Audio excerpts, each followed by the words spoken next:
Welcome to Tuesday's newscast. I'm Camille. And I'm Rose.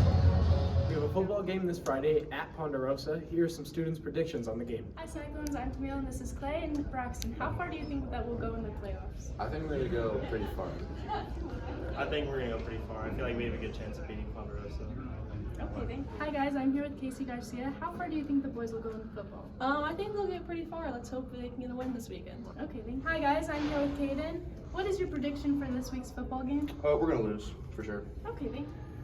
The weather's a low of 21 and the high of 38. Hey Cyclones, welcome back to Thanksgiving Countdown. There's 9 days until Thanksgiving. What do football players become when they go blind? They become referees. What happens when a football player goes blind? I don't know what happens. They become a referee. It's a good one. What happens when a football player goes blind? He dies. They become a referee. Attack news, attack news. What are your predictions for the score for this weekend's game? 23-20. Thank you. Attack news, attack news. What are your score predictions for this weekend's game?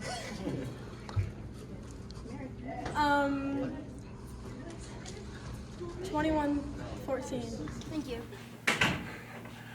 So, Miss Noguer, I talked to a couple of teachers that were here, or one of them was actually one of your student teachers, and they said that one big thing that you really emphasized when you were here was not allowing athletics to be greater than academics.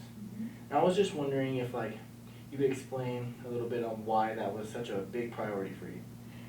Truly, JT, the priority that I had as principal of this high school was to make sure that all programs in the school, all athletics, all academics, our ROTC program, that all programs are recognized for their worth, you know. And when you look at, when I first started at Pueblo West High School, we only had 200 kids in the school, and look what it's become today. And what draws kids are the programs, the success of athletics. You cannot even believe how far that's come from where we started. Academically, I always believe in kids, and I truly believe that, there's something out there for every student to pique their interest in a classroom and beyond. Colleges that are looking at how well-rounded students are, they're looking for the kids that are athletic, involved in clubs, extracurricular, that have other things that they can offer. Not just academics, but academics has to be at the forefront of everything that kids do.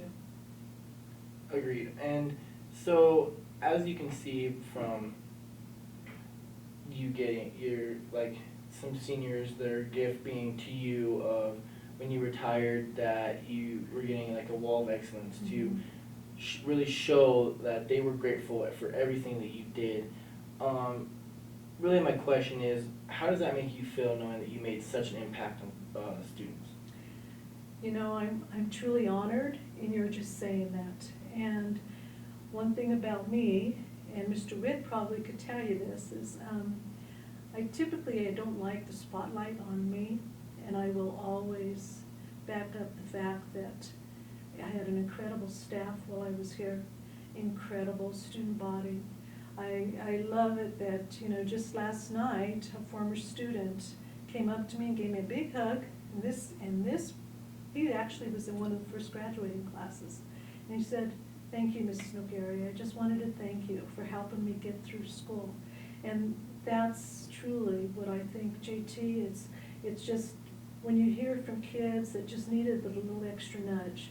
Maybe they'll never get their name up on that wall of excellence, but I do know that every student that walks through this school has opportunities to do just that. I do know that this is a staff that is caring and kind, and one of the things I always pushed with my staff when I was here was that there's 3 R's to education.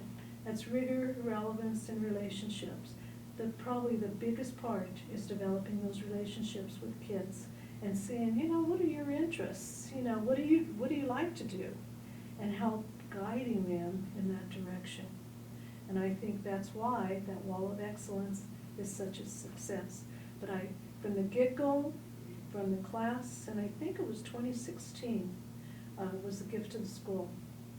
I'm just totally humbled by it. It truly is an honor. But I would love to just see it continue now and just fill up with student names in every kind of scholarship imaginable. It's just like everything else. It's a competitive venture. Of course, of course. Well, what do you think your biggest accomplishment really was? Okay, so I was actually principal for 13 years and an assistant principal 2 years prior to that. I think biggest accomplishment was getting Pueblo West High School on the map, being noted as one of the not only the fastest growing schools in Colorado, but the top-notch school in Colorado. And again, it is simply a matter of you offer programs and you draw students who are interested to those programs, and it's across the board. It doesn't matter if it's athletics, academics, or whatever. You know, and I was visiting with Sergeant Dilcher just a bit ago and talking about the ROTC program and how much it's grown. GT, there was a point years ago when we just struggled to even maintain numbers in ROTC. But now they're looking at possibly getting another teacher. And it just starts in little steps, and those little steps continue to be the building blocks of what this school's all about. And the best thing is, there's so much more to come. You know, it's just not done yet. I'm really pleased that Mr. Wagner is leading the charge now, because he gets it. You know, he just truly gets it. And he'll continue with programs and in building Pueblo West High School into the best school around. That's all there is to it. And for the last thing, if you could give one thing to every high school in America, what would that one thing be? One thing that I would give to every high school in America would be build your school with the most incredible staff that you can, because students and you yourself, you even said something just a bit ago where you'll tend to attach yourself to teachers, and teachers driving the academics, teachers driving everything that goes on in the school. It's about the staff that follows you. It really is.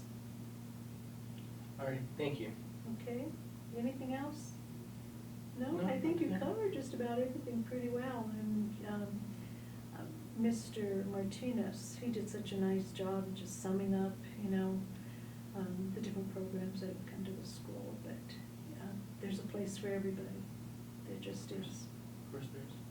You know, and just, I truly believe, once you're a Pueblo West High School CyChron, you'll always be a CyChron. So, okay. Yeah. Thank you, JT. Hey, good afternoon. Thank you all for coming to this ribbon cutting ceremony. This wall's been labeled Martha McGarry Wall of Excellence. Let me tell you a little bit about Martha and why her name was chosen. She started at Pueblo West as a teacher in Social Studies Department in 1997. That was the very first year of this school.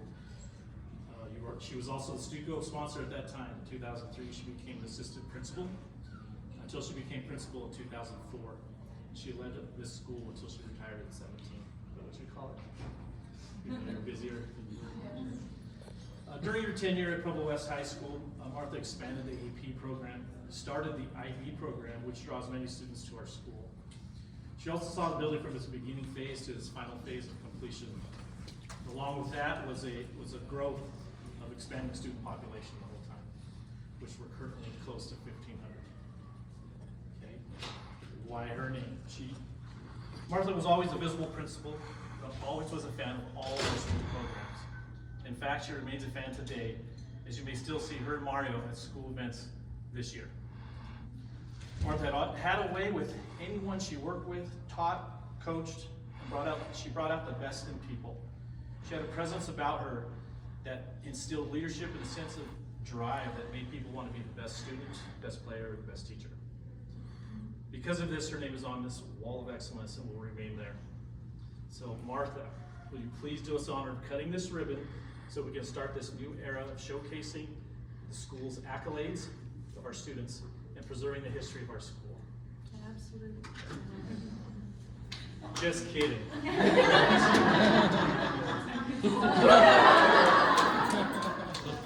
Oh my goodness. Okay, here we go.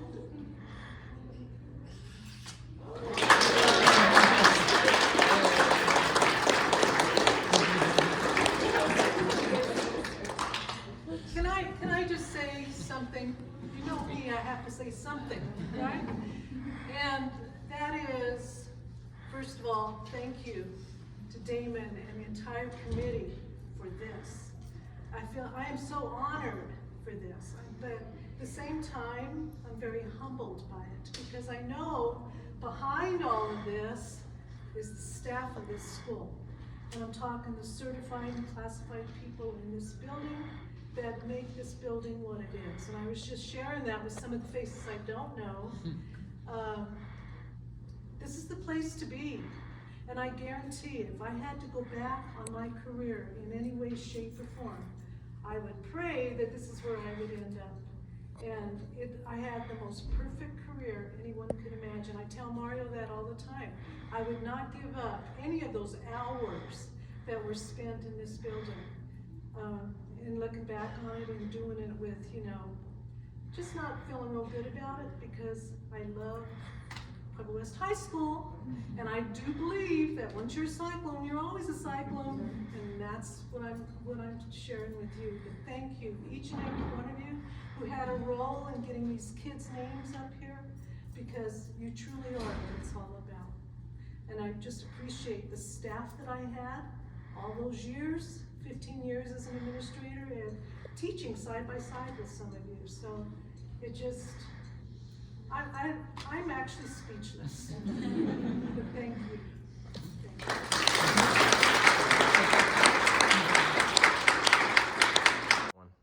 Welcome to Laney's Fun Fact. I'm Laney.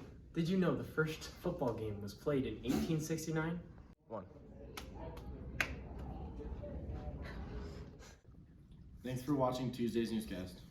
We'll see you next week.